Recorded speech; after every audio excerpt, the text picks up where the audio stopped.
visited many years before. His curiosity aroused, Rudder enlisted the aid of a brother and returned one Sunday several weeks later with picks and shovels. Locating the depression in the ground, the men began to dig. After 5 feet, they hit a platform of oak logs. They pulled up the logs and, with increasing excitement, kept digging. By the end of the day, they had dug almost 20 feet, passing through layers of charcoal and clay to another oak platform. The brothers went home, intending to renew their digging after the annual mackerel run. But a week later, Rudder's brother was drowned when his dory capsized in a freak accident. The pit was temporarily abandoned. 2 years later, Rudder and a group of local merchants decided to pool their resources and return to the mysterious spot on Ragged Island. Resuming the dig, they soon reached a number of heavy vertical oak beams and cross-joists, which appeared to be the ancient cribbing of a backfilled shaft. Precisely how deep the group dug has been lost to history. Most estimates assume close to 100 feet. At this point, they struck a flat rock with an inscription carved into it. "First will ye lie, cursed shall ye cry, worst must ye die." The rock was dislodged and hoisted to the surface. It has been theorized that the removal of the rock broke a seal, because moments later, without warning, a flood of seawater burst into the pit. All the diggers escaped, except Simon Rudder. The water pit, as the flooded shaft became known, had claimed its first victim.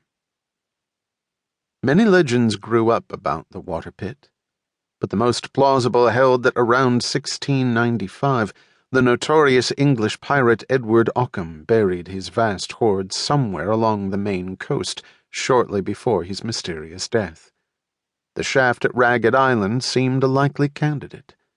Shortly after Rudder's death, rumors began to circulate that the treasure was cursed, and that anyone attempting to plunder it would suffer the fate threatened on the stone.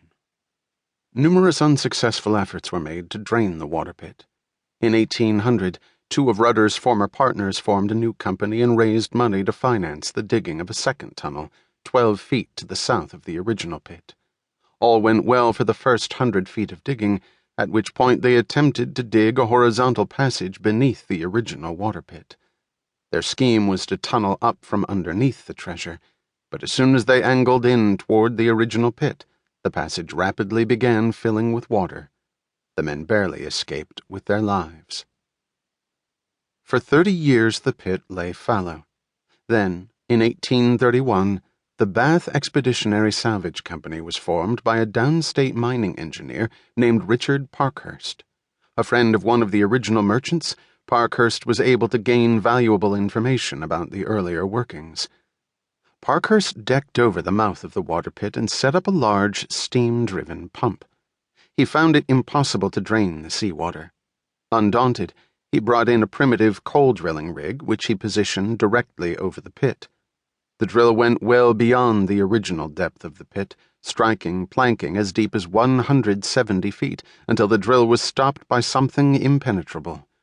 When the drilling pipe was removed, bits of iron and scales of rust were found jammed in the torn bit. The pod also brought up putty, cement, and large quantities of fiber. This fiber was analyzed and found to be manila grass, or coconut fiber. This plant, which grows only in the tropics, was commonly used as dunnage in ships to keep cargo from shifting. Shortly after this discovery, the Bath Expeditionary Salvage Company went bankrupt, and Parkhurst was forced to leave the island. In 1840, the Boston Salvage Company was formed and began digging a third shaft in the vicinity of the water pit. After only 66 feet, they unexpectedly struck an ancient side tunnel that appeared to lead from the original pit. Their own shaft filled instantly with water, then collapsed.